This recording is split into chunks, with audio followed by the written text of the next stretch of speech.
오늘은 두 강의를 할 건데요. 이제 전도의 기초, 그 기초라는 단어를 그렇게 좋아하진 않지만 전도의 포괄적 의미를 좀 같이 공부해 보려고 해요. 약간 이렇게 딥하게 들어가지 않고 우리가 전도에 대한 어떤 바른 인식, 이해를 좀 돕기 위해서 1강에서는 전도의 교회사적인 이 흐름들, 교회사 속에서 전도를 좀 찾아봤고 2강에서는 우리 성경에서 또 신학적으로 전도에 대해서 어떤 정의를 내리고 있는지를 좀 살펴보려고 합니다. 그리고 다음 달에는 전도 다음 달에는 실제 이제 오늘날 현대적인 전도하는 단체들 사례 발표나 또 우리가 전도를 효과적으로 하는 게 이제 이게 얼마만큼 하나님이 기뻐하시는 건지 이게 무슨 어떤 이유에서 전도가 진행되는 건지 그런 걸 좀 한 2달, 3달 가까이 가보려고 해요. 전도에 대해서 좀 같이 이해를 하면 좋을 것 같고 사실 이제 저희 교회가 이제 딱 10년 됐는데 개척한 지 그 특별하게 전도 활동을 해본 적은 없어요. 여러분 다 아시죠? 우리 장로님들은 더 잘 아실 것 같아요. 제가 이렇게 뭐 전도를 위해서 기획을 하거나 또 뭐 당회에서 전도를 두고 회의를 하거나 이런 적이 없는 것 같아요. 단 한 번도 없었고 그리고 이제 그런 이유는 제가 이제 오늘 강의를 하면서 좀 느끼실 거예요. 제가 전도에 대해서 좀 고민이 많았고 평생 뭐 전도하는 그런 단체 속에 있었기 때문에 이 전도가 맞나 이런 의구심들 또 고민들 이런 걸 가지고 있고 아직도 해결이 잘 되진 않았지만 그래서 제가 사실 처음부터 전도 얘기를 하면 이게 또 그런 이 딱 그 뭐라고 하죠? 프레임에 갇혀버리기 때문에 제가 거의 10년 가까이를 성경 강해 그리고 예배 이런 걸로 우리가 아주 우리의 인격이나 우리의 마음이 이 하나님 앞에서 이제 본질적으로 이렇게 좀 회복이 된 상태에서 전도를 얘기하려고 오랫동안 기다렸고 제가 오늘 이제 11년 차 접어들면서는 저희가 이제 선교적 교회를 시작을 하면서 선교 전도를 지금 다시 재정립해가는 그런 시간이라고 생각이 들어요. 아마 이게 선교에도 같이 관련돼 있겠죠.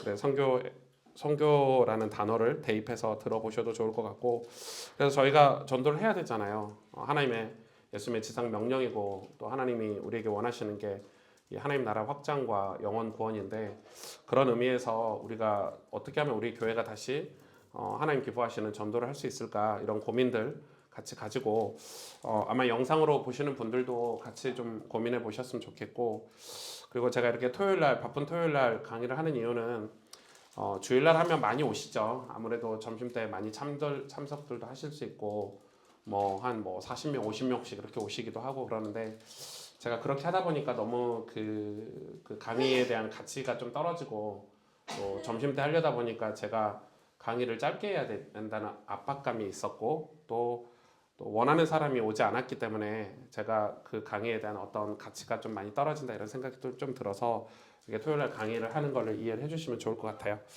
우리 잠깐 기도하고 시작할까요? 하나님 감사합니다. 오늘 토요 저자훈련을 시작하는데 오늘 하나님이 기뻐하시는 전도가 무엇인지 같이 연구한 내용들을 가지고 같이 공부해 보려고 합니다.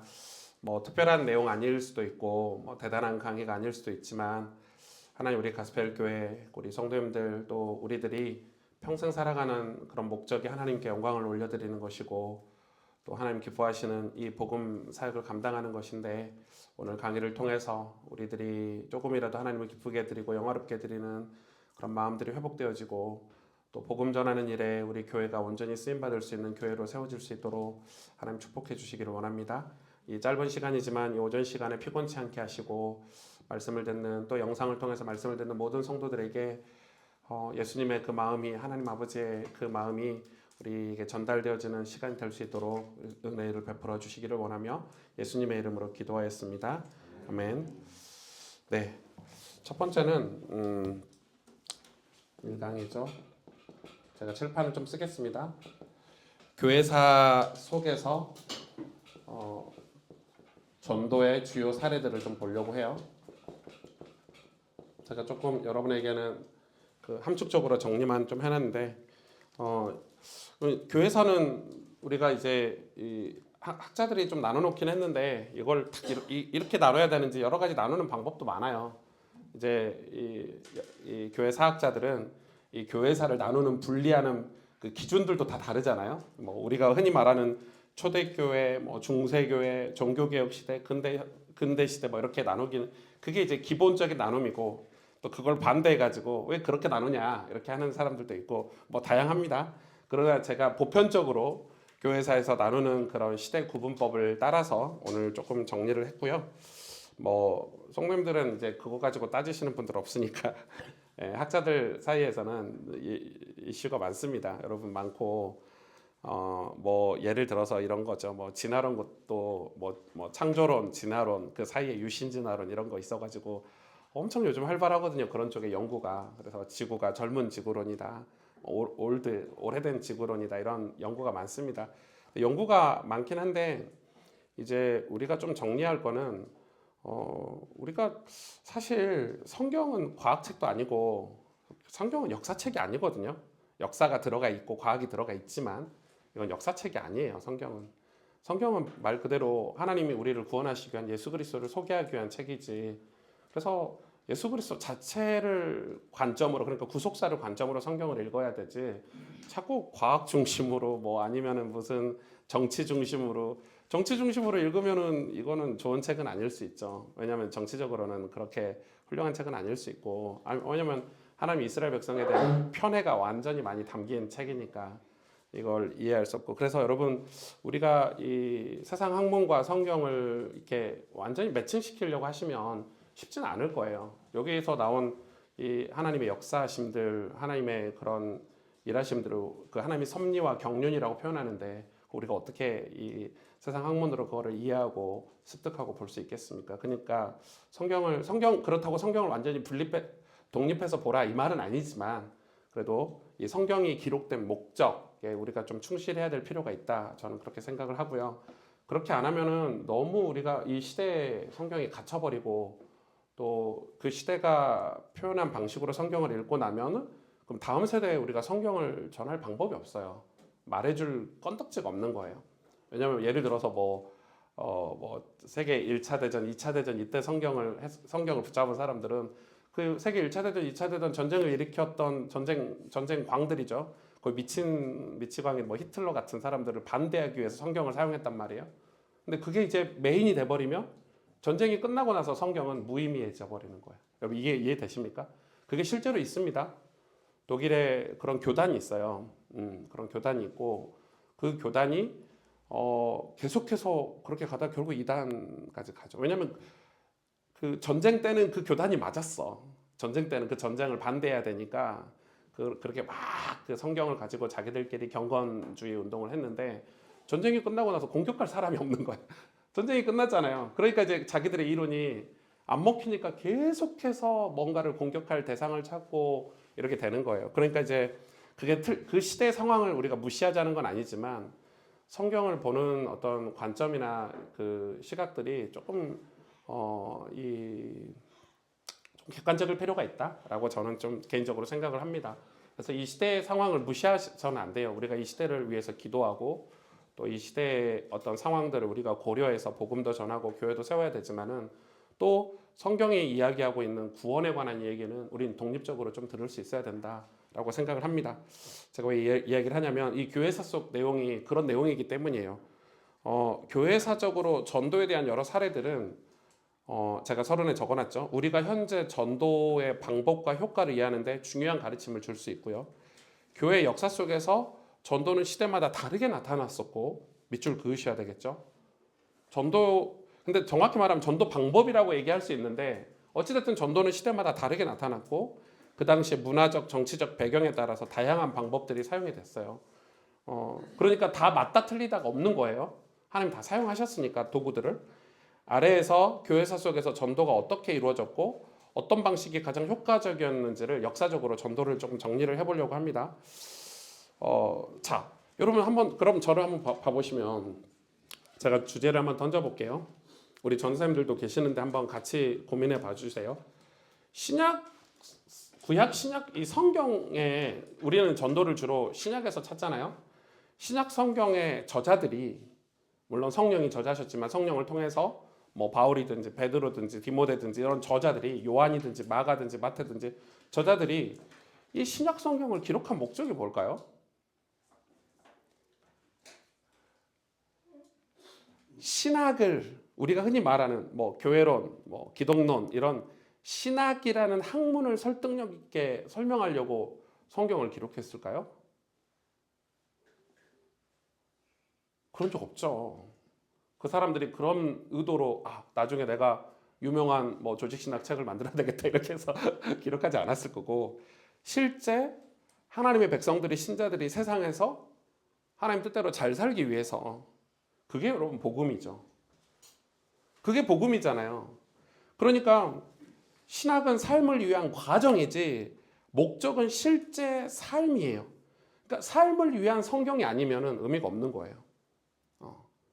삶을 위한 성경이 아니면 이게 하나님이, 그럼 하나님 당신을 위한 성경이라고도 표현할 수 있겠지만, 근데 그것도 틀린 말이에요. 하나님 당신을 위해서는 성경이 필요가 없어요. 하나님 스스로 계시고 우리의 도움이 필요 없으신 분이기 때문에 이 성경을 기록한 거는 구원받게 하기 위해서도 있지만 구원받은 하나님 백성들이 세상에서 잘 살도록. 그러니까 결국은 뭐예요? 하나님은 이 성경을 우리에게 주신 건 우리의 삶이에요. 우리 인생이죠, 인생. 우리 인생이 신학이 목적이 아니에요. 성경의 목적은. 신학은 이 성경이 우리 삶에 잘 적용하도록 그 과정에 있는 학문일 뿐이에요. 그러니까 학문은 학문으로 존재를 해야지, 학문이 목적이 돼버리면 여러분 성경의 본래 목적이 상실이 돼버리는 거죠. 그럼 복음은 뭘까요, 여러분? 복음 한번 정리하고 가볼까요? 이건 제가 우리 교회 다니는 분이라면 복음은 뭐예요? 이렇게 물어보면 다 대답할 수 있어야 되죠. 여러분, 복음 뭐예요? 딱 한마디로 가장 간결하게 복음. 딱 한마디로. 너무 쉽죠? 사람 이름이니까 복음은 딱 한마디로 예수 그리스도잖아요. 하나님이 우리에게 주신 가장 복된 소식은 내가 이 예수 그리스도를 보내주시겠다. 그래서 복음은 예수 그리스도 존재 자체예요. 그래서 여러분, 신학이라는 학문은 이제 복잡해지는 거예요. 예수님이 왜 오셨냐, 이분이 누구냐, 뭐 얼마나 많은 자기 정치적인 입장이나 뭐 이데올로기 입장이나 자기 관계 속에서 예수님을 설명하잖아요. 근데 그게 중요하지 않고 우리에게는 복음은 그냥 예수 그리스도예요, 여러분. 예수님의 존재 자체가 우리에게 복음인 거예요. 예수님이 실존하셨냐, 안 하셨냐? 이분이 그래서 성경이 그 예수님을 증거하고 있는 책이잖아요. 구약은 오실 메시아를 이야기하는 거고, 신약은 예수님이 오셨다. 그럼 우리가 어떻게 살아야 되냐? 이야기잖아요. 요한계시록은 장차 그리스도께서 재림주로 오실 분을 설명을 하는 거죠. 그럼 우리가 말세 때 어떻게 살아야 되느냐를 가르쳐 주는 거예요, 하나님 백성들이. 그래서 여러분, 복음은 예수 그리스도의 존재 자체가 복음이에요. 그걸 설명하기 위해서 성경 66권이 있고, 그 성경을 삶으로 살아낸 증인들이 이해 있는 거예요, 성경에는. 그쵸? 증인들이 있는 거예요. 제가 이번 주 수요일에 사역을 갔는데, 이렇게 집사님 한 분을 뵀어요. 집사님이 제가 이렇게 물어봤어요. 이제 이 장로님의 도움으로 장로님이 조금 만나달라고 해서 만났는데, 집사님이 물어봤죠. 예수 그리스도에서 아시냐고. 그러니까 집사님이 어이없다는 듯이 저한테 그 표정 아시죠? 그 아이들이 부모님이 뭐라고 하면은 나 다 알고 있는데 엄마가 저런 질문하니까 기분 나빠, 이런 것처럼 집사님이 거의 그런 표정으로 거의 40 다 가까이 가는 집사님이 그런 표정으로 예수님을 모르고 어떻게 교회를 다니고 집사가 돼요? 뭐 이러시더라고요. 제가 그것까지 예상을 했거든요. 그리고 물어봤어요. 그럼 성경은 얼마나 읽고 계십니까? 했더니 거기서 안색이 안 좋아지는 거야. 성경은 한 번도 읽어본 적이 없대요. 일독을 해본 적이 없대요. 그래서 제가 그랬죠. 이런 모순이 어디 있습니까? 예수님은 알고 믿었는데 성경은 한 번도 읽어본 적이 없다. 모순 아닌가요? 이상용 장로님께서 맨날 그러셔요. 저 어디 가면 진짜 맛있게 하는 햄버거 가게가 있는데 여기 목사님 꼭 가보셔야 된다고. 이거 진짜 너무 맛있어. 목사님 진짜 좋아할 것 같다고. 그래서 제가 막 들었어요. 그래서 그럼 제가 햄버거를 아는 건가요? 제가 막 리서치도 해보고, 여기 압구정에 가면 이런 햄버거 가게가 있구나. 진짜 맛있겠다. 이건 아는 게 아니죠. 장로님이 드디어 저를 데리고 가셨거든요. 얼마 전에 햄버거를 먹었어. 와, 막 침이 고일 정도로 맛있거든요. 예, 여러분 가보고 싶죠. 여러분 그 햄버거를 아는 건가요? 제가 이렇게 말했다고 해서 경험하고 체험해야죠. 경험하고 체험해서 그 햄버거를 먹는 순간 저는 이제 햄버거의 증인이 될 수 있는 거예요. 경험하고 체험해서 그 햄버거가 완전히 맛을 보고 제 뱃속에 들어가야 이제 내 거가 되는 거죠. 그러니까 여러분 사람들이 복음을 안다고 하는데 어떻게 복음을 안다고 말할 수 있어? 성경을 제대로 읽지 않았는데. 저는 그게 지금 한국 교회의 가장 큰 문제라고 생각해요. 값상 구원론자들이 성경 구절 뭐 100구절 뽑아가지고 이거 암송하면 구원받아요. 뭐 이런 다 거짓말입니다, 여러분. 무슨 말도 안 되는 소리. 그럼 우리가 뭐 부모님이 우리에게 뭐 편지 써주면 편지에서 좋은 단어만 뽑아가지고 예, 많지 않죠. 여러분 놀라운 사실 하나 알려드릴까요? 신약 성경 읽어보시면 하나님의 사랑이라는 단어가 많을까요? 회개라는 단어가 많을까요? 압도적으로 회개라는 단어가 많습니다. 압도적으로 하나님 사랑이 거의 없어요. 그러니까 이거는 성경 우리가 이제 하나님 사랑 얘기하면 복음 전하기가 편하니까 사랑 얘기를 많이 하는데 압도적으로 초대교회 그 제자들과 성도들은 복음을 전할 때 회개라는 단어를 많이 썼습니다. 당신 회개해야 된다. 당신 죄에서 돌이켜야 된다. 그러니까 여러분 이게 얼마만큼 중요한 내용들인지를 여러분 보셔야 돼요. 그래서 성경을 통해서 예수님을 인격적으로 만나는 것. 그러면 이것도 확인해 볼까요? 예수님을 인격적으로 우리 만난다고 하잖아요. 여러분 인격적이라는 여기서 인격적은 무슨 뜻일까요? 자, 우리가 혼재하고 있는 게 뭐냐면 우리는 감정적인 거나 느낌을 인격이라고 하는데 여러분 감정적이고 느낌이 인격인가요? 아니죠. 인격적인 만남은 완전한 교제를 얘기해요. 부부 사이, 부모 자녀 사이를 인격적이라고 할 수 있죠. 혹은 어떤 수준이나 일정한 대화가 되는 사이를 인격적이라고 할 수 있어요. 기브 앤 테이크가 되는 사이. 감정, 느낌이 인격이 아니에요. 근데 우리는 지금 한국 교회는 예수님 만난 거를 감정적이거나 느낌적으로만 이해를 하는 거예요. 틀린 건 아니죠. 인격 안에 감정이 포함되어 있고 느낌이 포함되어 있지만 진짜 인격이라는 단어를 쓰려면 이렇게 쓰진 않아야 돼요. 그러니까 인격적으로 만난다는 것은 성경을 통해서 만날 수 있어요. 완전히 이해되고 경험하고 체험한 걸 얘기하잖아요. 그래서 온전한 관계를 얘기하는 거예요. 온전한 관계. 여러분 엄청 중요하죠. 이런 개념들을 가지고 오늘 전도를 들어갈 때 개념 정리를 하고 들어가야 여러분 제가 오늘 이 전체적인 배경 설명하는데 오늘 하루를 쓰는데 여러분에게 아깝지 않도록 시간을 좀 아껴보려고 개념 정리를 먼저 했습니다. 이것만 정리를 잘 하셔도 우리가 신앙생활하는데 되게 도움이 많이 될 수 있을 것 같아요. 자, 초대교회를 볼까요? 이제 분류를 해놓은 거예요. 초대교회 시대, 중세교회 시대, 예수님 오시고 나서의 신약 시대죠. 자, 초대교회는 누가 전도를 했습니까, 여러분?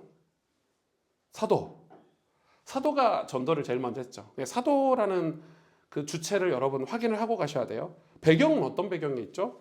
예수님의 승천 후에. 이 말은 왜 사도죠, 여러분? 여러분 사도라는 호칭은 누구만 가질 수 있습니까? 예수님의 직계 제자들. 그러면 이 사도들의 제자들은 뭐라고 그러죠? 교부라고 그래요, 교부. 그러니까 예수님의 직계, 그래서 사도 바울이 직계 제자예요, 아니에요? 사실은 아닌데 본인에게는 직계 제자의 명칭을 찾고 권위를 부여를 했죠. 나도 사도다. 이렇게 나도 다메섹에서 예수님 만났다. 뭐 이렇게 하는데 사실은 그 예루살렘의 12사도들은 이 사도 바울을 사도라고 인정을 안 했을 것 같아요, 제 생각에. 왜냐하면 자기들이 직접 예수님을 모시고 공생의 사역 동안에 예수님을 직접 함께 하셨잖아요. 그러니까 그럼 이 사도 시대 다음을 교부 시대라 그래요. 이 사람들은 이 1세기 예수님의 직계 제자들의 제자들인 거죠. 그래서 우리가 교부 그러거든요. 뭐 이런 단어를 왜 썼는지는 이제 시간이 되면 이제 신학 그 교회사 공부하면 다 이런 걸 배우는데 기본적으로. 자, 그럼 볼까요? 그럼 초대교회는 이 사도라는 단어가 엄청 중요하겠죠. 사도들은 그래서 요즘 자꾸 목사들이 자기들도 사도다 이렇게 바울도 사도였으니까 우리도 예수님 성령으로 만나면 사도다. 일리 있어요, 근데 뭐 꼭 그래서 신사도 운동이라는 게 거기서 나오는 거예요. 이해가 되시죠? 나도 성령을 통해서 다메섹에서 예수님 만난 바울도 자기 사도라 했지 않아요? 우리도 사도다 해가지고 신사도 운동은 다 거기서 오는 거예요. 근데 그게 위험하죠.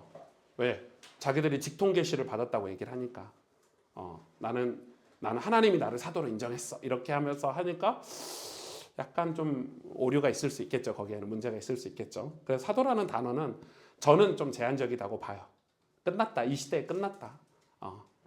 저는 그렇게 봐요. 왜냐하면 지금은 목사라는 단어도 있고 좋은 성도라는 단어도 있고 또 우리 직분들이 다 있기 때문에 굳이 사도라는 단어를 지금 우리가 끄집어 와가지고 목사들이 스스로 자기에게 사도라는 권위를 부여할 필요가 있을까 이런 생각을 해요.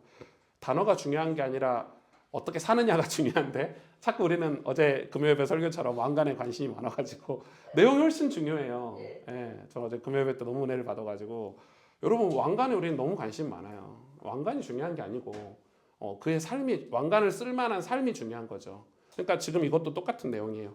자 이제 배경설명 그만할게요. 사도들은 성령의 인도를 받으며 전 세계로 복음을 전파하기 시작했습니다. 제가 전 세계로라고 쓰긴 했는데 사실 당시에는 전 세계가 아니죠. 그 소아시아 지역이긴 한데 뭐 지금의 트리키에라든지 유럽까지 가지도 못했어요. 사도들은. 그래서 중동 지방이죠. 중동 지방에 복음을 전하기 시작한 거죠. 초대교회 전도는 성령의 역사와 기적적인 사건들이 중요한 역할을 했습니다. 사도행전 8장에 보면 여러분 제가 오늘 시간 없으니까 성경은 안 읽을게요. 뭔 내용이 나오죠? 8장 하면 딱 나오셔야죠. 무슨 사건이 나와요? 8장에?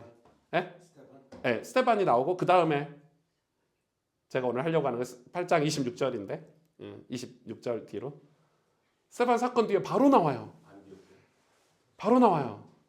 빌립과 에디오피아 내시 얘기가 딱 나와요. 그죠?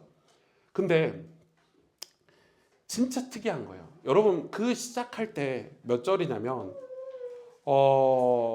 시작할 때 뭐로 딱 시작하는지 무슨 단어로 시작하는지 여러분 한번 보실래요? 8장 26절 시작할 때 뭐로 시작하는지. 그렇죠. 제가 원하는 게 그거였어요. 주의 사자가 이렇게 나와요. 이게 뭐예요? 주체가 누구라는 거예요? 빌립이에요? 넷이에요? 아니에요. 주의 사자예요. 그러니까 그 당시에는 안녕하세요, 권사님. 그 당시에는 이 초기 영상을 꼭 권사님 나중에 보세요. 그 당시에는 지금 성령이 혹은 주의 사자가 성령이 있죠. 성령이 직접적으로 다 역사하고 개입하셨어요. 그거를 사도행전에 보여주고 있는 거예요. 다 직접적인 개입이에요. 성령의 인도를 받았다는 걸 제가 설명하기 위해서 사도행전 8장을 지금 이야기를 하는 거예요.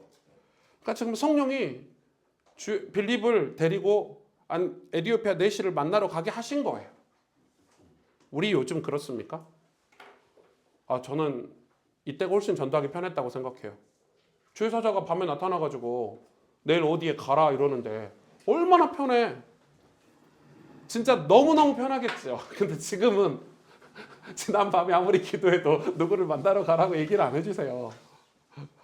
오늘 회사 가면은 누가 예비돼 있다. 오늘 네가 복음을 전하면 그 사람이 세례를 받을 거다. 이런 얘기를 안 해주신다니까요. 근데 그때는 초대교회 때는 그 이야기를 직접적으로 사도들이 다 해주셨어요. 그러니까 지금 그 이야기를 제가 하는 거예요. 그럼 전도 방법은 뭐예요? 자, 굉장히 중요합니다. 사도들은 주로 사람들의 일상적인 삶 속에서 복음을 전했다고 했죠. 왜 사람들의 일상적인 삶에서 복음을 전했죠? 교회라는 조직이 없었잖아요. 예수 그리스도의 죽음과 부활에 대한 증언을 중심으로 복음을 전했죠. 왜 예수님의 죽음과 부활에 대한 증언으로 복음을 전했을까요? 그 당시 복음 대상자들이 주로 누구였습니까? 유대인들이었으니까. 그래서 사도행전에서 볼 수 있듯이 복음은 도시마다 교회 공동체를 형성하며 확장돼. 이 당시에 복음은 그래서 뭘 주로 이뤘죠? 교회를 세우는, 교회가 형성되는 데 복음이 사용되어 있었죠. 왜냐하면 교회가 없었기 때문에. 교회가 없었어요. 당시에는. 구약에 이 유대인 공동체만 있었지 우리가 요즘 현대적인 교회가 세워지기 위해서 그 당시 교회 형성을 위해서 복음이 전해졌다는 걸 알 수 있겠죠. 그러면 그 당시에 전도 방법을 볼까요? 효과적인 전도. 초기 교회는 주로 유대인들과 이방인들에게 복음을 전했는데 특히 사도 바울은 전방위적인 선교 활동을 통해서 로마 제국 전역에 교회를 세웠어요.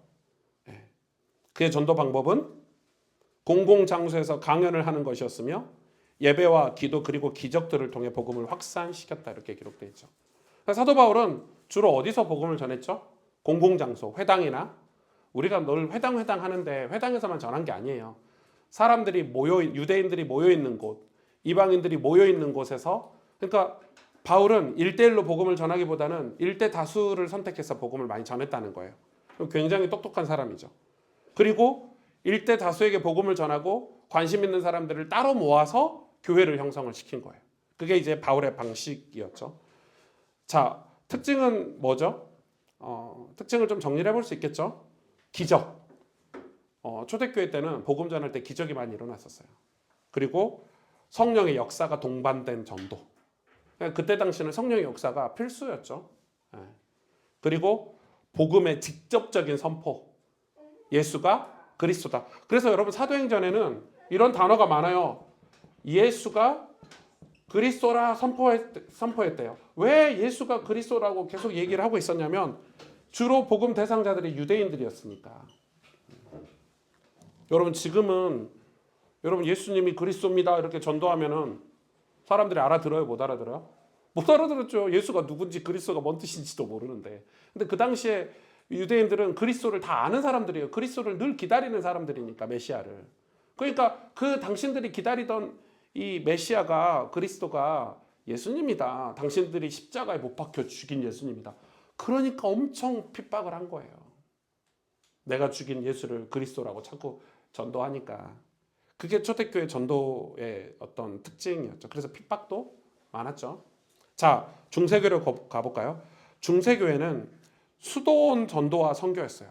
수도원이 중심이었어요. 그럼 봐보세요. 수도원이 왜 생겼을까요? 수도원이 뭐예요, 여러분?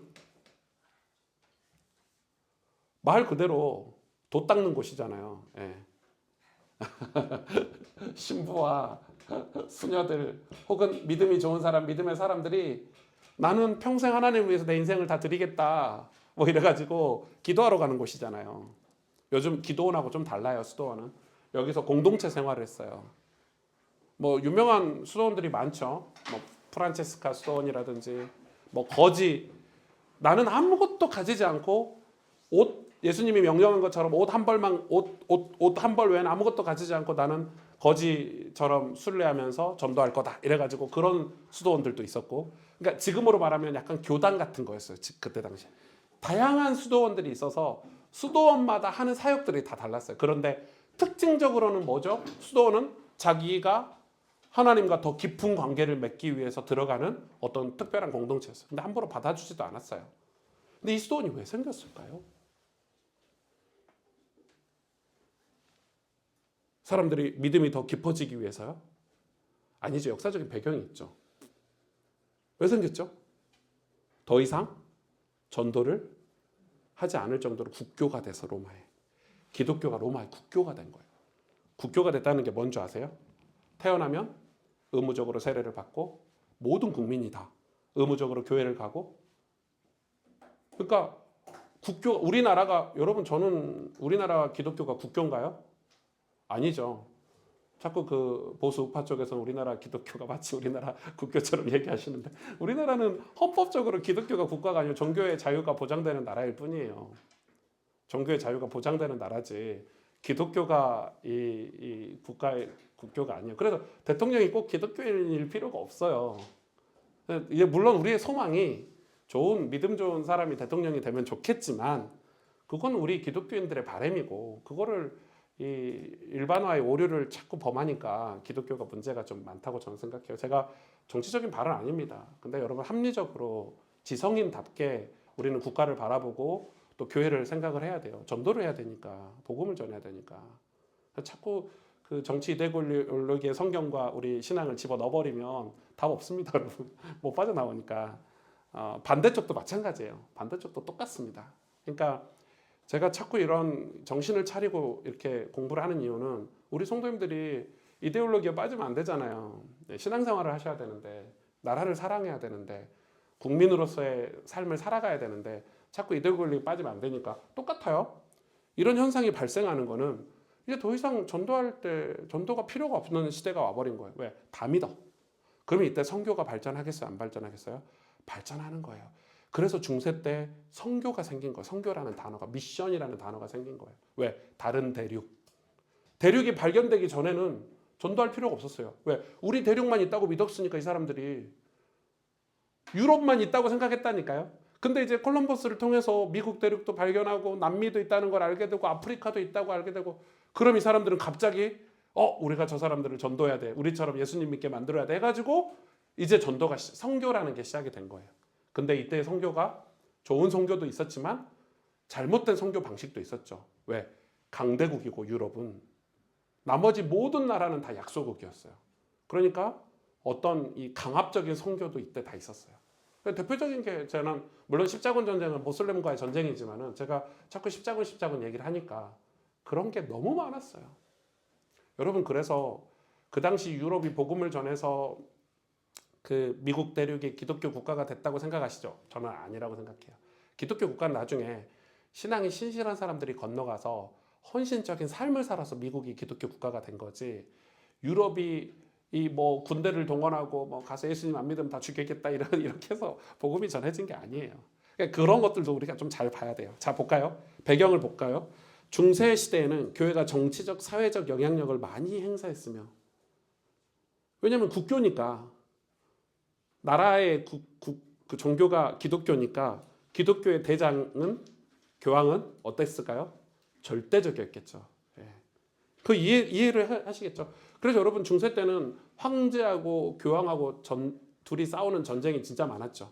무슨 장미 전쟁이다, 무슨 전쟁이다, 뭐 카이사의 굴욕이다 해가지고 막 황제가 무릎 꿇을 때도 있었고 교황이 무릎 꿇을 때도 있었고, 뭐 엄청난 전쟁, 중세 때 벌어진 전쟁의 대다수는 다 종교 전쟁이었습니다. 자, 이런 게 재밌어요. 공부를 해보면, 교회사를 공부하면. 그래서 교회 전도는 주로 수도원과 수도사들에 의해서 이루어졌어요. 그런 사람들은 그런 전쟁이나 그런 정치적인 게 싫어서 다 어디로 갔죠? 전부 수도원으로 간 거예요. 나 세상이 너무 싫다. 나 저런 권력과 정치가 너무 싫다. 나는 수도원에 가서 하나님만 묵상하고 하나님 은혜만 받고 살아야 되겠다 해서 수도원이 발전이 된 거예요. 이해가 좀 되시죠? 예. 그래서 이때의 전도는 주로 유럽 내에서 이루어졌죠. 전도 방법은 수도원들이 중심이 되어 그 지역 사람들에게 복음을 전하고 교회와 수도원 중심의 교육과 선교 활동을 진행했다. 줄을 그으셔야 되겠죠. 이게 전도 방법이었어요. 그래서 당시에는 수도원들이 했던 게 다 전부 교육이었어요. 교육. 수도원이, 그래서 수도원의 장점이 뭐냐면 수도원에서 전부 대학이 다 생겨났어요. 오늘날 우리가 뭐 서울대다, 뭐 연세대다 이런 대학들이 아카데미라고 하잖아요. 이런 아카데미 다 수도원이 만들었습니다. 수원에서 이 똑똑한 사람들이, 수녀들이나 신부들이 이제 이 아이들을 가르치고 신앙교육을 하고 철학을 가르치고 전부 수도원에서 발생을 했거든요. 그러니까 이 교육을 통해서 선교활동을 한 거죠.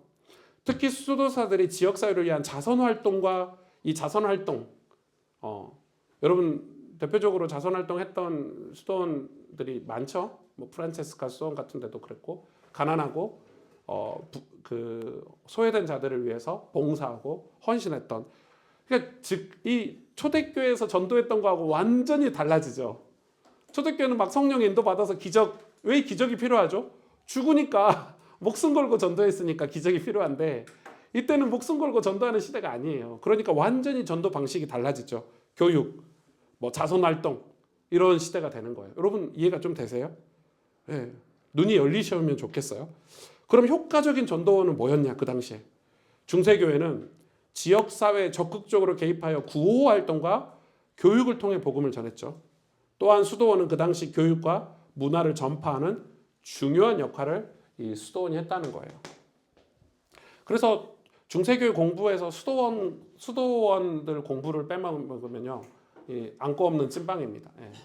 수도원 공부를 해야 됩니다. 이 수도원에서 교파들이 다 나눠지기도 했어요. 지금도 이 수도원 영성을 따라가는 교파들 있죠. 뭐 러시아 정교회라든지 뭐 동방교회라든지 이런 데는 그러니까 캐톨릭 문화는 전부 아직도 수도원 문화가 남아 있어요. 캐톨릭 문화는. 지금도 캐톨릭 신부들이 기도하는 모습 보면 다 수도원에서 방식을 다 따와서 하고 있어요. 막 촛불 이렇게 켜놓고 묵상하고 막 이런 것들. 지금 그게 가장 강력하게 남아 있는 게 뭐 러시아 정교회 같은 이 동방교회라고 하거든요. 동방교회는 이런 걸 하고 있는 거예요.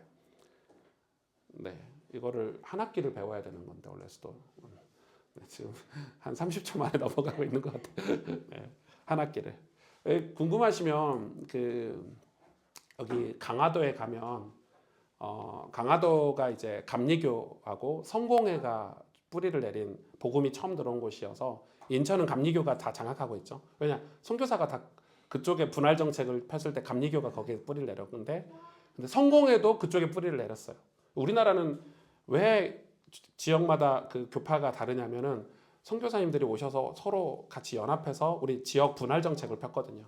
그래서 이제 감리교 너희가 인천을 맡아라, 뭐 합동 통합 어디 맡아라, 뭐 이런 식이었어요. 근데 성공회가 이 인천 쪽에 있는데 주로 강화도에 가면은 성공회 교회들이 많이 남아 있습니다. 가보시면요, 이게 교회야? 이러실 거예요. 왜? 수도원의 그런 모습들이 어떻게 알고 있냐면 교회가 시간이 없지만 이거는 재미입니다. 이거는 재미. 교회가 어떻게 생겼냐면 성공회 교회는 이렇게 돼 있고 이렇게 돼 있어요. 그러면은 여기가 이제 예배당처럼 이렇게 돼 있고 이렇게 의자들이 이렇게 있고 테이블 같은 게 있고 여기에 뭐가 걸려 있냐면 자기들이 유명하다고 생각하는 사제들, 그러니까 뭐 사도 바울, 뭐 또 누가 있죠? 뭐 베드로 이런 사진들이 형상들이 있어요. 형상들이. 그러면 교회 들어가면 여기 다 숭배합니다. 이걸 나쁘다고 보진 않아요. 숭배를 하고 그리고 가면은 이 신부거든요. 성공의 신부들하고 여기 앉아가지고 전 참여해봤거든요. 신부들하고 앉아가지고 이제 상담 고해성사 같은 걸 지금도 해요. 그러니까 이게 코스예요. 이렇게 하고 예배를 드립니다. 그러니까 여러분 제가 이거에 좀 도전을 받았던 거는 이 사람들은 주일날 교회 오면 이 코스를 다 밟고 앉아서 예배 드리니까 몰입도가 장난 아니겠다. 우리처럼 핸드폰 하다가 설교 듣는 게 아니고 그래서 자기가 존경하는 자기 기독교 역사 중에 훌륭한 성인들이거든요. 성인들을 다 숭배를 합니다. 숭배하는 방식도 다 있어요. 그러니까 거기에 대해서 존경하는 마음을 표현을 하고 야 베드로는 이랬구나 이런 걸 매주 확인하고 앉아서 설교 듣는다니까요. 그리고 사제하고 만나서 미팅하고 그러니까 여러분 이 수도원에서 했던 영성은 엄청 체험적인 영성이었기 때문에 강력합니다. 그래서 지금도 수도원을 경험한 사람들은 못 빠져나와요. 왜? 엄청난 임팩트가 있어요. 엄청난 임팩트가. 제가 유럽에 갔을 때 스페인의 한 그 교회, 정교회죠. 정교회를 가본 적이 있는데 건물이요. 딱 들어가잖아요. 마음이 깨끗해져요. 왜냐하면 건물이 완전 순백색. 거기에 어떤 다른 색깔도 없어요. 이 집기, 성경책 올 다 하얘요. 이해가 되세요? 그러니까 들어가는데 압도되는 느낌. 여러분 인터넷 치면 나와요. 유명합니다. 앉아있으면요 마음이 깨끗해요. 그래서 제가 건축도 중요하다 생각을 했어요. 건물도. 근데 그건 본질은 아니죠. 본질은 아니죠. 그러니까 이 수도원은 그런 쪽으로 엄청 발달한 거예요. 어떻게 하면 이 사람이 영성을 가질 수 있을까? 그러면 그런 요소들을 계속 개발하고 만들어내고 그러니까 지역 문화의 성부자가 될 수밖에 없죠. 그게 수도원에서만 쓴 게 아니라 그런 방법들을 일반 사람들이 다 쓰니까 아니 수도원에서 이렇게 하면 사람들이 몰입하네? 우리 식당에도 쓰자. 우리 학교에서도 쓰자. 이렇게 되니까 수도원의 문화와 그런 것들이 지역사회를 선도할 수 있었다 이 말이에요. 이제 이런 공부를 하는 저희 학교에 그런 전문 교수님이 계셔서 수업을 한 학기 들었는데 두 학기는 못 듣겠더라고요. 2단 같아가지고. 근데 한 학기를 들었는데 정말 재밌게 들었고 그분과 함께 저기도 다녀왔고 강화도에도 다녀왔고 재밌었습니다. 자, 그런 걸 이해를 하시라고. 그러면 특징은 뭐예요? 이 진짜 중요합니다. 사회적 책임을 통한 전도. 왜 사회적 책임이죠? 기독교가 국교니까. 그럼 국가에서도 기독교에 대해서 그런 책임 의무를 줬겠죠. 국교니까. 기독교가 국교니까 사회적 책임을 통한 전도, 자선과 교육을 통한 사람들의 마음을 여는 방식. 이게 아니면 모든 사람이 다 예수님을 믿는다고 생각했기 때문에 복음 전하는 방법이 이 방법밖에 없었던 거죠. 자, 넘어갈까요? 세 번째, 종교개혁 시대. 드디어 종교개혁 시대. 여러분 진짜 종교개혁 시대를 많이 안다고 생각하시는데 여러분 종교개혁을 전문적으로 공부하시지 않으면 종교개혁 시대를 우리는 잘 이해를 못해요. 근데 교회에서 여러분 설교 시간에 목사님들이 하도 루터, 칼빈 종교개혁 하니까 우리는 종교개혁을 다 100% 이해할 수 있다고 하는데 여러분 종교개혁 시대를 제대로 공부하면 완전히 우리가 알고 있는 종교개혁의 개념과 다르다는 걸 알 수 있어요. 종교개혁은 조금 공부를 많이 해야 돼요. 한번 볼까요? 배경은 16세기 종교개혁은 교회 내부의 부패. 왜 부패가 생겼는지 아시겠죠? 국교가 돼서 부패가 된 거거든요. 국교가 되고 이제 수도원이 왜 생겼냐면 이것도 부패 때문에 생긴 거잖아요. 수도원이. 근데 이제 수도원마저도 부패가 되는 거예요. 다 부패가 됐죠. 왜냐면 더 이상 전도도 안 하고 더 이상 기도도 할 필요가 없고 더 이상 이제는 뭐 할 게 없는 거죠. 그러니까 완전 부패를 한 거죠. 그래서 종교개혁의 목적은 우리에게 복음 운동을 하기 위해서가 아니에요. 교회 내부의 부패를 개혁하려는 운동이 종교개혁의 핵심이에요. 이게 종교개혁이지. 그래서 종교를 그리고 왜 종교라는 단어가 붙었죠? 그 당시 종교는 기독교밖에 없어요. 그러니까 기독교의 개혁이에요, 정확히 말하면. 그러니까 뭐 불교나 뭐 다른 종교 개혁이 아니에요. 캐톨릭 개혁이에요. 캐톨릭 개혁. 천주교가 로마 캐톨릭이 완전 부패했기 때문에 그거를 개혁하려는 운동이 종교 개혁이에요. 근데 우리는 종교 개혁 이러면 마치 오늘날 우리는 교회다도 막 그러잖아요. 우리 교회가 종교 개혁을 해야 된다면서 말도 안 되게 적용하는 경우가 많은데 역사를 좀 공부를 좀 잘하면 좋을 것 같아요. 이때 마르틴 루터와 같은 인물들 또 여러분 종교 개혁자들이 좀 많아요. 그리고 서로마다 특징이 있고 좀 달라요. 루터하고 칼빈은 좀 다르고 세대도 다르고 쯔빙글리라는 인물도 있고 뭐 엄청 많습니다. 종교 개혁자들이 당시에 우죽순처럼 일어났기 때문에 나라마다 도시마다 종교 개혁자들이 있었고 그 종교 개혁자들이 했던 사역들도 다 조금씩은 달라요. 그럼 오늘날 우리 한국 정통 기독교 지금 우리가 장로교죠. 장로교는 어디서 왔을까요? 우리는 어디서 왔을까요? 보기 드릴게요. 1번 루터, 2번 칼빈, 3번 쯔빙글리, 4번 뭐 낙스. 번호로 한번 해보세요. 지금 2번. 칼빈. 오, 또요. 2번? 다 2번 칼빈? 아니요. 4번. 1번 루터요? 네, 완전 오답. 4번 낙스? 아니요. 3번. 사실 오늘날 교회 형태는 찌븐길리가 다 만들었어요. 칼빈은 교회 형태를 만든 건 아니에요. 그 사람은 기독교 강요를 통해서 뭘 하려고 그랬죠? 국가교회를 하려고 했어요. 도시교회를 하려고 했어요. 그러니까 오늘날 교회의 형태는 찌븐글리가 다 만들었어요. 근데 신학은 우리가 칼빈 신학을 봤지만은 오늘날 이 교회 예배 형식이나 우리가 오늘 주일 예배 드리고 있는 거 있잖아요. 다 찌븐글리에서 온 거예요. 루터는 완전 다른 사람이에요. 그 사람은 오직 그 캐톨릭 개혁을 원하는 사람이었고, 캐톨릭 개혁하자 이런 파였고, 칼빈은 우리가 이 복음을 가지고 이 도시에 기독교 국가를 다시 세우자 뭐 이런 거였어요. 뭐 낙스는 좀 완전 낙스는 약간 좀 다른 인물이긴 한데, 자, 그 쯔빙글리라는 인물을 공부를 해야 되겠죠. 여러분 쯔빙글리가 누군지 잘 모르잖아요. 공부를 안 해보셨죠. 그러니까 쯔빙글리에 대해서도 제가 추후에 이런 인물들 종교개혁 공부도 재밌어요. 그래서 칼빈 공부, 쯔빙글리 공부 이런 걸 하다 보면 그러면 루터는 지금 미국에 가면 루터란 교회라는 게 있어요 따로. 우리하고 교회 색깔이 완전 다르겠죠. 칼빈은 우리가 지금 칼빈을 따르고 있긴 해요. 신학적으로 칼빈 교회가 장로교가 맞긴 한데 그러나 교회 형태는 쯔빙글리 쪽에 가깝다.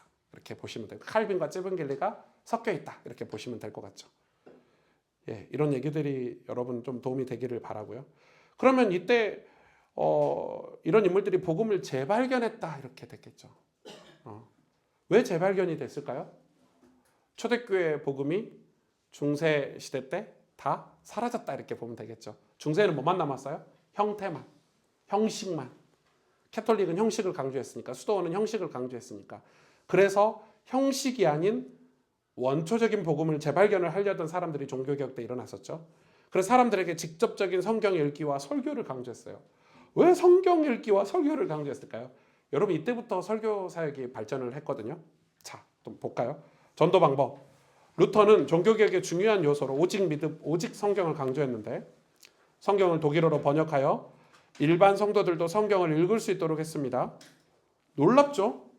밑줄 그어놓으세요. 그러면은 이 전까지는 일반 성도들이 이 초대교회 중세교회 때 일반 성도들이 성경을 읽었어요? 못 읽었어요? 못 읽었다는 사실을 우리는 발견할 수 있겠죠. 충격적이지 않습니까?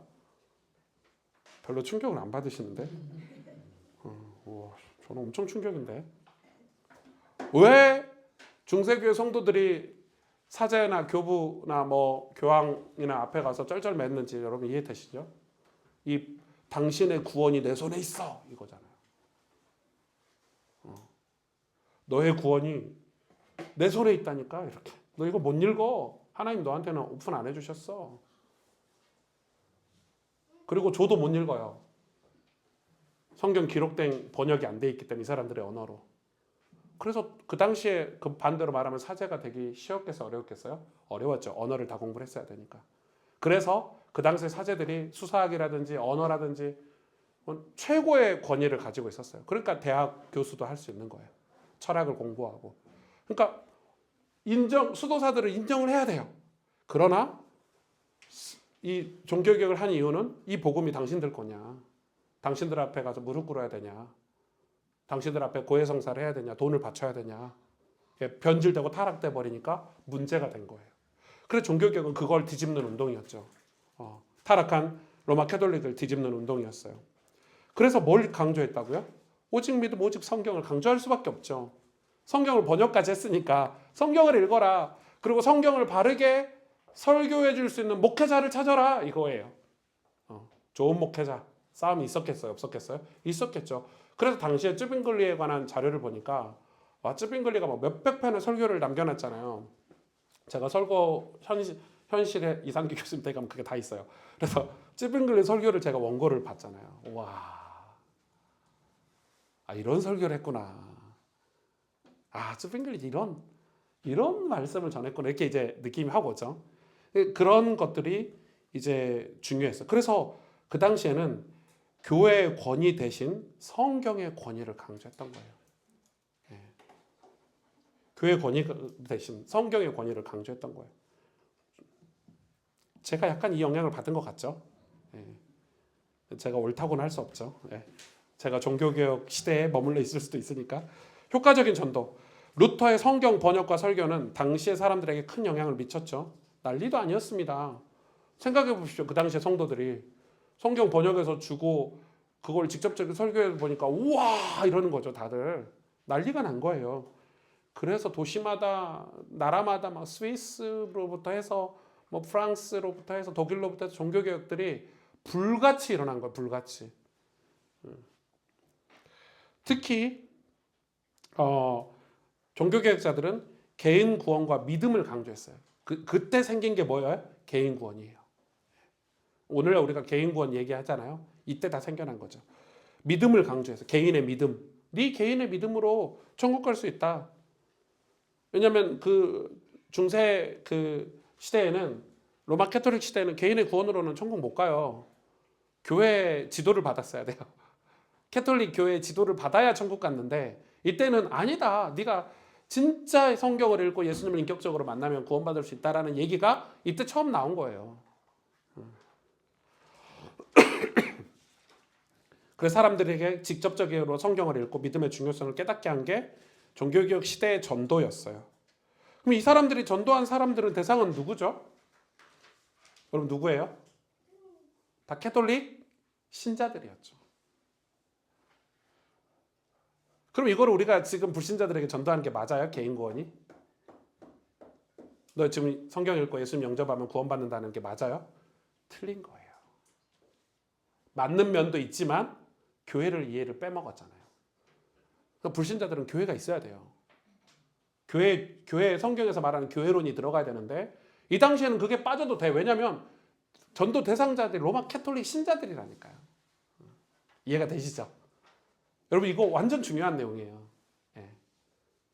엄청 중요한 내용이고 교회사 속에서 공부할 때 꼭 공부하는 내용들 중에 하나예요. 이상 교수님이 이거 진짜 중요하게 가르쳐 주셨어요. 저에게도. 이거를 목사들이 몰라가지고 오늘날 전도가 다 변질됐다고 표현을 하셨어요. 굉장히 중요한 내용. 자, 그러면은 특징 보세요. 이제 특징 제가 정리해 놓은 거예요. 오늘 강의한 건. 성경의 직접적인 접근을 통한 전도가 특징이겠죠. 성경이 중요하게 됐고 교리와 신앙의 본질에 대한 강조를 했겠죠. 이제 이때 단어가 나와요. 본질이라는 단어가 나와요.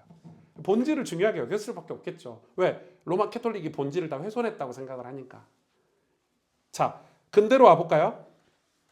근대는 현대가 아닙니다. 예, 근대, 말 그대로 근대. 18세기, 19세기를 근대 교회사라고 해요.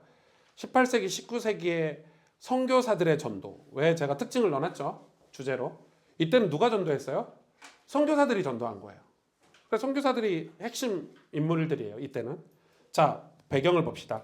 근대 선교운동은 18세기, 19세기 활발하게 일어났는데 종교개혁이 끝나고 나서 보니까 복음 전해야 될 대륙들이 보이는 거예요. 이해가 되시죠? 종교개혁이 끝난 거야. 그리고 그 다음에 이제 개신교회가 세워지고 나서 우리 뭐 하지? 누구한테 전도하지? 그래서 이제 선교사를 파송하기 시작한 거예요. 이해가 되시죠? 그래서 근대 선교가 시작이 된 거예요. 역사적으로. 이때 선교사들은 전 세계로 이때는 세계가 맞아요. 전 세계로 복음을 전하기 위해 다양한 전략을 사용했습니다. 밑줄 쫙쫙 그어놓으셔야 돼요. 다양한 전략. 왜 다양한 전략이 필요했을까요, 여러분? 네. 이전에는 전략이 필요 없었어. 다 로마 캐톨릭 신자들밖에 없었으니까 성경만 전해주고 성경에서 말하는 복음에 대해서 설명만 해주면 됐어. 근데 이제는 뭐가 필요해요? 전략이 필요했어요. 아프리카도 가야 되고 남미도 가야 되고 신대륙도 가야 되고 아시아도 가야 되는데 가는 곳마다 뭐가 제일 먼저 부딪히죠? 문화 장벽. 문화가 다르잖아요. 그리고 언어가 다르죠. 그리고 그 사람들이 가지고 있는 사상 이념이 다르죠. 삶의 라이프 스타일이 다르죠. 그러니까 전도 전략이 수정할 수밖에 없는 거예요. 그전에는 같은 문화, 같은 이데올로기, 같은 삶의 방식이 있는 사람들에게 전도했는데 이제 문화가 다른 사람에게 전도해야 돼. 그래서 전도라는 단어 대신 뭘 썼죠? 선교라는 단어를 쓴 거예요. 문화가 다른 사람들에게 전하는 복음해서. 전도는 같은 문화권에 있는 사람에게 전하는 복음을 전도라고 그러고 선교는 문화권이 다른 사람들에게 전하는 복음을 선교라고 한 거예요. 이때 당시 대표적인 인물들이 윌리엄 캐리, 근대 선교의 아버지죠. 데이비드 리빙스턴, 뭐 진짜 유명한 중국 선교, 중국 내륙 선교의 아버지죠. 허드슨 테일러 이런 사람들이 다 뭐 했냐면 다 선교 단체에서 파송한 사람들이에요. 혹은 선교 단체를 설립했어요. 제일 유명한 여러분 책 읽다 보면은 막 이런 사람 나올 거예요. 런던 선교회 뭐 이런 거 들어보셨어요? 네. 한 번이라도 들어보셨을 거야. 책 읽다 보면 진짜 유명한 선교회예요. 여기서 진짜 모든 선교회들을 다 여러분 선교사를 파송하려면 뭐가 필요해요? 뭐가 필요해요? 돈이 필요하잖아요. 그럼 런던 선교회하고 밀접한 데가 뭘까요? 네? 돈 많은데 맞아요. 정답이에요. 돈 많은데 밀접한 데가 뭐예요? 그래서 수출입을 하는 기업들. 그래서 제가 예전에 한번 얘기한 것 같은데 우리나라 최초의 선교사가 누구라고요? 한국 땅에 제일 먼저 발을 밟았던 선교사가 독일 선교사인데 누구죠? 기억나는 사람? 에? 그렇지, 귀칠라프. 제가 이야기했잖아요. 귀칠라프 얘기 제가 설교 때 한 것 같은데 귀칠라프가 최초의 선교사인데 한국에 와서는 뭐 감자 씨앗도 주고 가고 여러분 우리나라는 감자가 없었어요 원래. 사과도 우리나라 정통 식물이 아니에요. 사과도 선교사님이 선교사님 이름 갑자기 까먹어 생각이 안 나요. 최초로 들고 왔어요. 여러분 우리나라가 농작물이 많은 나라가 아니에요. 다 선교사님들이 들고 와서 우리나라의 복지를 위해서 우리나라가 잘 살도록 다 개량적 그걸 씨앗들을 들고 귀출라프가 와서 뭐 감자도 가지고 오시고 뭐 그래서 기출라프가 잠시 머물렀다. 원래는 기출라프는 누구 선교사죠? 중국 선교를 위해서 왔는데 어쩌다 보니까 한국에 온 거예요. 뭐 와보니까 여기 중국 아니네? 이래가지고 그래서 우리나라 황제랑 만나기도 하고 황제한테 선물을 주기도 만났나 모르겠어. 선물을 주고 막 성경책 선물 주고 이런 사람인데 이 사람이 기출라프가 나중에 자기 혼자 와서 도저히 선교가 힘든 거예요. 중국 가보고. 그래서 나중에 런던 선교에 들어갔거든요. 근데 런던 선교에서 요구를 했어요. 그럼 내가 당신이 쓰는 모든 책, 그러니까 선교사니까 자기 이 책을 써야 되잖아요. 책 쓰는 모든 걸 지원을 다 하고 당신이 중국에서 복음 전할 수 있는 모든 걸 지원을 다 하고 또 중국에서 뭐 통역자도 붙여주고 집도 사주고 다 하겠다. 그 대신 우리 비즈니스 통역을 해달라. 왜? 기출라프 언어의 천재였어요. 중국어 뭐 능통했어요. 그래서 뭐 했어요? 뭐 팔았어요? 마약 팔았죠. 중국에다가. 그래서 중국은 기독교를 싫어해요. 본질적으로. 왜? 선교사들이 와서 깨끗하게 복음만 전했으면 좋았는데 처음에 마약을 팔았어요. 아편을 팔았어요. 그래 아편 전쟁이잖아요. 그럼 아이러니하죠. 이 회사는 아편을 팔고 선교사는 복음을 전하고 근데 이 사람이 같이 갔어요. 배 타고. 기가 막힌 노릇이죠. 네. 그걸 뒤집은 사람이 허드슨 테일러예요. 허드슨 테일러는 중국 사람들처럼 똑같이 옷을 입고 똑같은 음식을 먹으면서 그래서 내륙 선교를 했거든요. 아무튼 네. 선교 이야기하면 끝도 없죠. 제가 역사 박사가 될 사람이니까 재밌죠. 그리고 기출라프를 높게 평가를 하질 않아요. 현대 선교에서는. 아무튼 그런 사건들이 있어요. 그러니까 이게 엄청 중요해요. 어찌됐든 그럼 근대 선교죠. 근대 선교에 대해서 봅시다. 그래서 제가 좀 존경받고 이 실력 있는 사람들을 저희가 적어놓은 거예요. 윌리엄 캐리, 리빙스턴 이런 사람들 여러분 나중에 책도 있으니까 브란노에 가면 리빙스턴 책도 있고 윌리엄 캐리 책도 있으니까 읽어보시면 도전이 되겠죠. 전도 방법은 뭐예요? 선교사들은 다양한 문화권에 맞춰 복음을 전하며 제가 한 얘기 다 정리해 놓은 거예요. 종종 지역 언어와 문화를 배우고 그에 맞는 전도 방법을 썼습니다. 여러분 캐톨릭은 무슨 방법을 썼죠? 캐톨릭은 그 지역에 가면 그 지역 문화를 인정하고 복음을 전했어요. 예를 들면 대표적인 게 제사. 캐톨릭은 제사를 인정해요. 근데 기독교는 아니다. 우상숭배다. 제사 인정 안 한다. 그래서 엄청나게 이렇게 됐죠. 근데 결과적으로 누가 복음을 더 정확히 전했을까요? 기독교가요. 왜냐면 다 수용해줘. 뭐 제사도 지내. 너네들이 문화도 다 인정해줘. 그러면은 결과적으로는 복음이 정확할 수가 없겠죠. 이제 그런 일들이 많은 거예요. 근데 캐톨릭이 훨씬 더 복음은 넓게 전했겠죠. 뭐 대표적인 나라가 필리핀 같은 나라, 남미 같은 나라들이죠. 남미는 캐톨릭이 다 장악했거든요. 근데 결과적으로는 교회가 세워지지 못했고 정말 신실한 믿음의 사람들이 세워지지 못했어요. 문화를 다 인정해버렸기 때문에. 그런 차이가 있는 거예요. 또한 교육과 밑줄 완전히 동그라미 병원 설립을 통해 복음 전파는 큰 역할을 했어요. 근대 선교의 핵심 전도 방법은 교육과 병원, 학교와 병원이었어요. 이게 어느 나라에 가장 효과적이었을까요? 우리나라에 이렇게 써놓으시면 돼.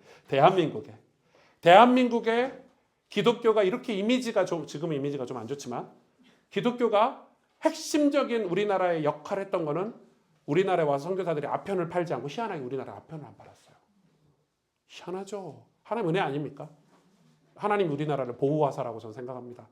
그래서 선교사들이 지역 분할 정책을 통해서 수많은 학교들 제가 지난 학기에 북한 교회사를 공부했는데요. 북한에만 세운 미션 스쿨이 몇백 개인 줄 아십니까? 300 몇백 개를 세웠어요. 학교가 없던 시절에 여러분 우리나라 남한 북한 다 합쳐서 우리나라 조선 땅에 세운 학교만 수천 개입니다. 수천 개. 초등학교, 중학교, 고등학교, 대학교 다 선교사들이 세운 학교들이에요. 말도 안 되게 기독교 욕하고 있는데 우리나라 사람들이 기독교의 업적을 따지자면 물론 기독교는 업적 따지는 종교가 돼서는 안 되지만 기독교를 함부로 욕할 수는 없어요. 지금 기독교가 뭐 희미해져가지고 힘없어가지고 근데 원래 선교사님들은 진짜 큰 역할을 많이 하신 거예요. 엄청난 학교와 또 병원 우리나라 대표적인 병원들 전부 선교사님들이 세우신 거잖아요. 대표적인 게 뭐죠? 세브란스 선교사님 이름 아닙니까? 세브란스 연세대학교 병원이 없었다면 우리나라는 학교와 대학교와 병원의 역사를 거론할 수가 없어요. 고려대도 선교사님 세운 거 아시죠? 고려대학 병원 전부 다 선교사님들이 세운 학교에서 시작된 겁니다. 부산대학교 선교사님 세운 학교예요. 국립대학교가 됐죠. 부산대학병원. 예. 여러분 제가 이게 뭐 하려고 하는 게 아니라 그게 실제니까 한국 교회사를 공부하다 보면 저는 깜짝깜짝 놀랍니다. 와, 선교사님들 대단했구나. 예. 그래서 이 교육과 의료 선교가 복음 전파의 중요한 수단이 됐고 효과를 얻었죠. 주로 어디에 세워졌죠? 아프리카, 아시아, 남미 지역에 교회를 세우는데 복음을 전하는데 혁혁한 역할을 한 게 병원과 교육이었어요. 자, 그럼 여기서 질문. 오늘날 대한민국 수도 서울에 병원과 교육 사업이 필요할까요? 안 할까요? 필요 안 하죠. 이미 좋은 병원이 많고 이미 좋은 학교가 많은데 이제 교회가 막 학교 세우고 병원 세우는 게 의미가 있을까요? 없다고 저는 생각합니다. 물론 기독교 교육을 위해서 대안학교 정도는 세울 수 있겠지만 제가 이 대안학교를 많이 꿈꿨는데 저는 거의 포기해요. 왜냐하면 의미가 없다. 효과가 없다. 선교 전략으로. 근데 그러나 근대 선교에서 선교의 전략으로는 병원과 교육이 엄청 중요했다. 그래서 우리가 지금 뭐 인도 같은 사역을 하기 위해서는 이런 게 필요하겠죠. 그 지역에는 아직도 학교와 교육과 의료가 필요하니까. 필리핀도 마찬가지예요. 의료 선교가 필요한 곳이 있단 말이에요. 자, 특징 정리해 봅시다. 문화와 언어를 고려한 맞춤형 전도. 그게 교육과 의료였다. 이렇게. 네.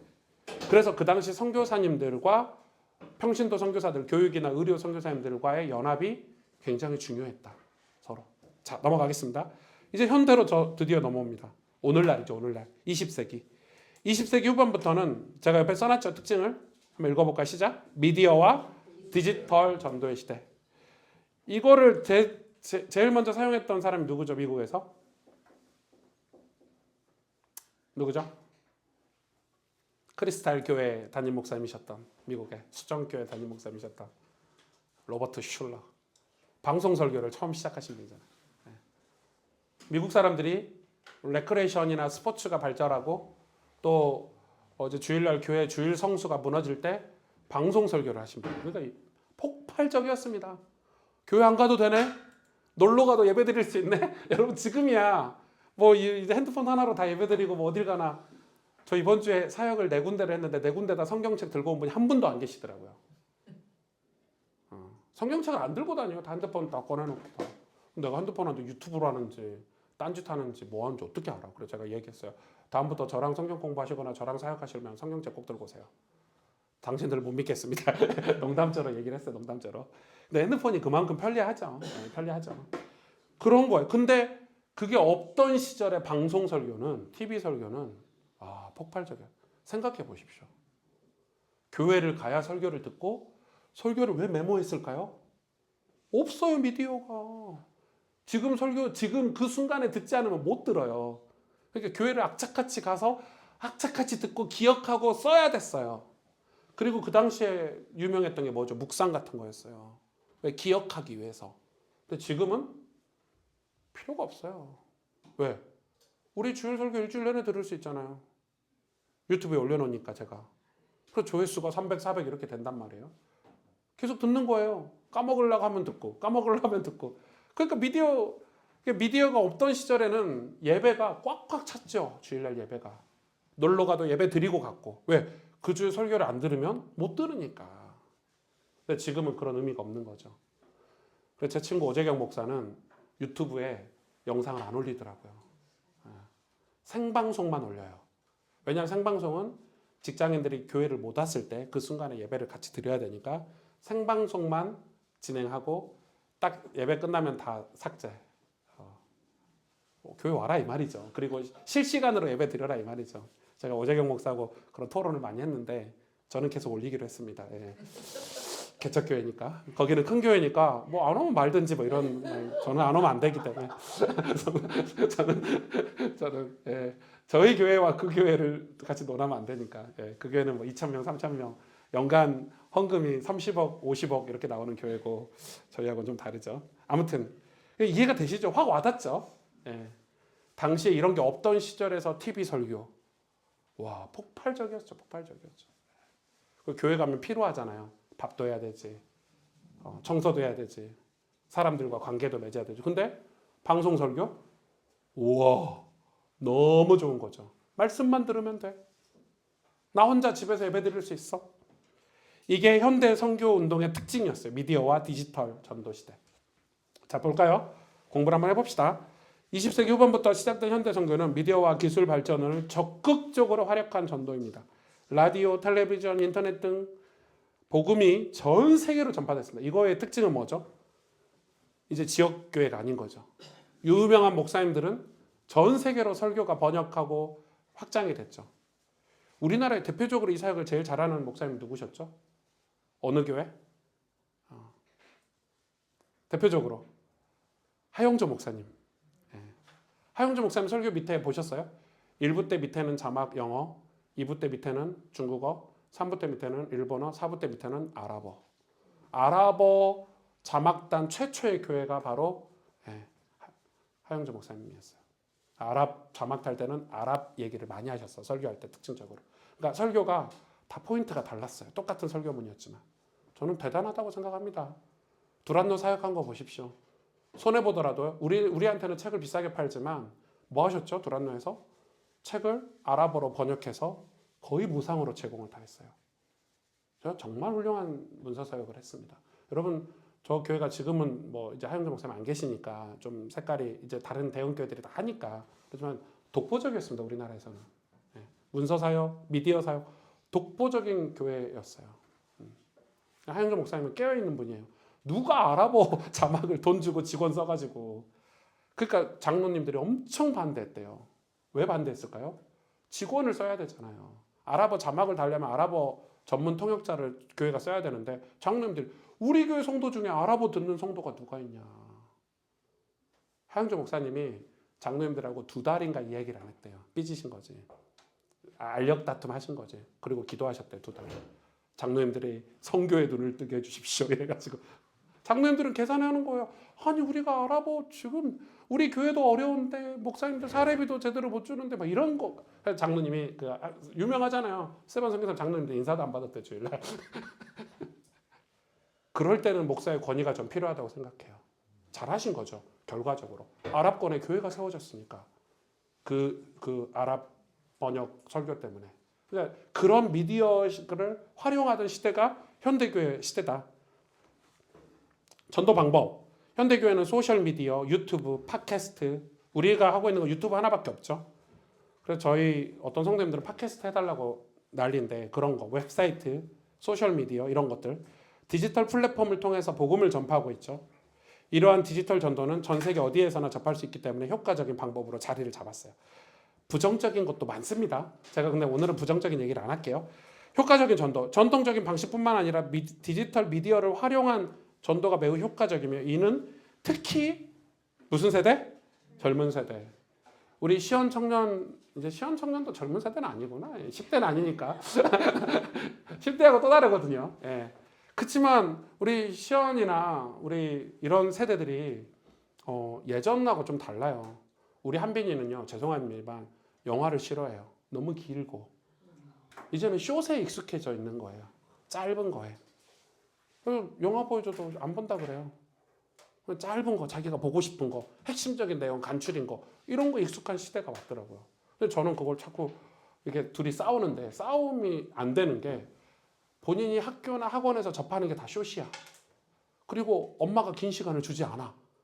학교 끝나고 학원 사이에 잠깐 쉴 때 보는 것들이니까 그때 뭐 영화 보고 있겠어요? 다 정리된 거, 짧은 거, 간추린 거. 그러니까 그거에 익숙한 시대예요. 그런 친구들에게 제가 뭐 기독교의 창세기부터 요한계시록까지 다 강의하면 지루해서 듣지도 않죠. 그런 시대가 됐다 이런 거예요. 안타깝지만 안타깝죠. 그럼 어쩔 수가 없는 거예요. 그래서 젊은 세대와 연결되는 데 중요한 역할을 미디어가 하고 있는 거예요. 온라인 예배. 우리나라에 온라인 교회가 있어요, 없어요? 있어요. 교회 형체는 없는데 온라인만 있는 교회가 있다니까요. 온라인만 사역하는 목사님이 있어요. 헌금도 온라인으로 받고 조직이 없어요. 교회 조직이. 저는 이단이라고 보는데 저는 개인적으로 저도 아직 종교개혁 시대에 갇혀있다 이런 생각이 들기도 하고 그게 복음 전하는 데는 효과적일 것 같긴 해요. 근데 저는 확인할 수 없는 게 그 사람이 과연 신앙생활 제대로 하고 있는지를 알 수가 없잖아요, 목사가. 전하긴 전하는데 받는 사람 입장에서 저는 그거에 대한 의구심이 있기 때문에 아직 제가 확답을 못하겠어요. 근데 이게 언제 생겨났죠? 팬데믹 때.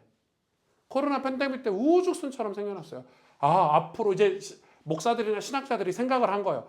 앞으로 이런 팬데믹 시대가 자주 오겠구나. 그럼 모이는 교회는 우리가 온라인 시대를 준비를 해야 되겠네? 이게 이 사람들의 그거였어요.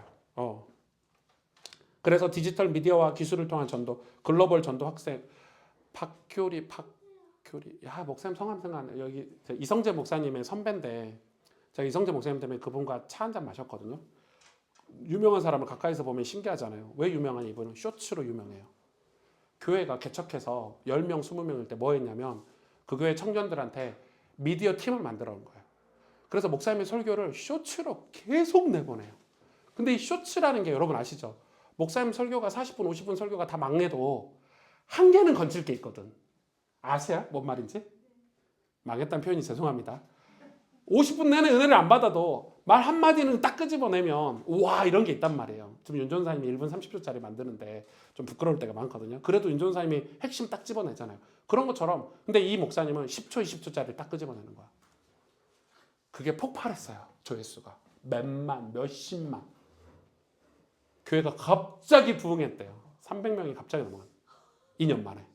10몇 명에서. 그래서 제가 그분 만나면서 우리 교회도 쇼츠팀을 하나 만들어야 되나.